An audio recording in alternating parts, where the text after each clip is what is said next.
আসসালামু আলাইকুম এভরিওয়ান, সবাই কেমন আছেন? সবাইকে জানাই অনেক অনেক শুভেচ্ছা ও স্বাগত। আজ নিয়ে এসেছি মজাদার একটি রেসিপি, গরুর মাথার মাংস দিয়ে বুটের ডাল। এই রান্নাটা সবাই করে, তবে আজকে আমি আপনাদেরকে একটু ভিন্নভাবে তৈরি করে দেখাবো। আশা করছি ভালো লাগবে।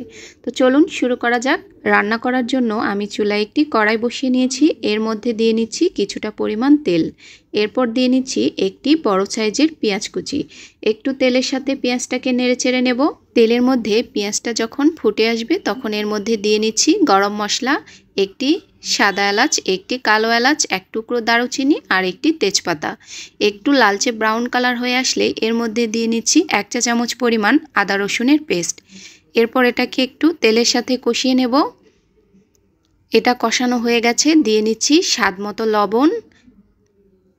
এরপর সামান্য একটু পানি দিয়ে নেব যাতে মশলাটা পুড়ে না যায়। একটু পানি দিয়ে আর একটু নাড়াচাড়া করে দিয়ে নিচ্ছি 1/2 চা চামচ পরিমাণ হলুদ গুঁড়ো আর দিয়ে নিচ্ছি 1 চা চামচ পরিমাণ লাল মরিচের গুঁড়ো। দিয়ে এখন মশলাটাকে আমি একটু কষিয়ে নেব। যতটুকু পানি দিয়েছিলাম সেই পানি দিয়ে মশলাটাকে কষিয়ে নেব। সবার লাস্টে আমি একটু 1 চা চামচ পরিমাণ ধনে গুঁড়ো ব্যবহার করেছি। এখন মশলাটা কষানো হয়ে গেছে। এর মধ্যে আমি এখন দিয়ে দেব ভিজিয়ে রাখা বুটের ডাল। এটাকে আমি আধা ঘন্টার মতো ভিজিয়ে রেখে দিয়েছিলাম। ভিজিয়ে রেখে দিলে ডালটা রান্না করতে সুবিধা হয়। তো এখন মশলার সাথে ডালটাকে একটু কষিয়ে নেব নেড়েচেড়ে।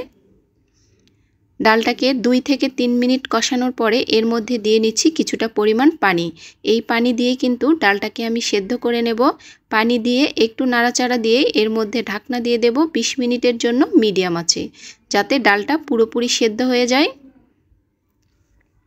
দেখুন ডালটা কিন্তু সেদ্ধ হয়ে গেছে এবং পানিটাও শুকিয়ে গেছে। তো ডালটা সেদ্ধ হতে যতটুকু পানি প্রয়োজন হবে সেই অনুযায়ী পানি ব্যবহার করবেন।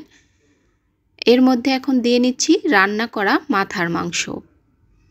মাথার মাংসটা রান্না করা আমি আর দেখাইনি, এটা মোটামুটি সবাই পারে, সেজন্য আমি ডাল দিয়ে কিভাবে রান্না করতে হয় এই রেসিপিটি আজকে আপনাদের সাথে শেয়ার করেছি।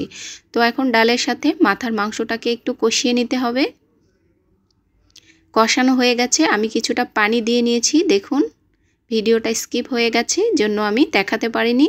এখন এটাকে একটু নেড়েচেড়ে নিতে হবে। পানিটাও কিন্তু শুকিয়ে এসেছে। একটু নাড়াচাড়া করতে হবে, না হলে কিন্তু তলানিতে লেগে যাওয়ার সম্ভাবনা থাকে, এজন্য অনবরত একটু নাড়তে হবে। এটা হয়ে গেছে। এখন এর মধ্যে আমি সবার লাস্টে দিয়ে নেব ফোড়ন। আমি পেঁয়াজ আর তেলটাকে একটু গরম করে এর মধ্যে ফোড়নটাকে দিয়ে নিলাম। এটা দেওয়ার কারণে মাথার মাংসের টেস্ট কিন্তু দ্বিগুণ বেড়ে যায়। সবার লাস্টে এটা দেওয়ার চেষ্টা করবেন, দেখবেন মাথার মাংসটা খেতে অসম্ভব মজাদার হয় ডাল দিয়ে এই রেসিপিটি। আমার রেসিপিটি হয়ে গেছে, আমি এটাকে সার্ভ করে আপনাদেরকে দেখিয়ে দিচ্ছি। এভাবে একবার রান্না করে দেখবেন, অসম্ভব মজাদার হয় খেতে বুটের ডাল দিয়ে মাথার মাংস।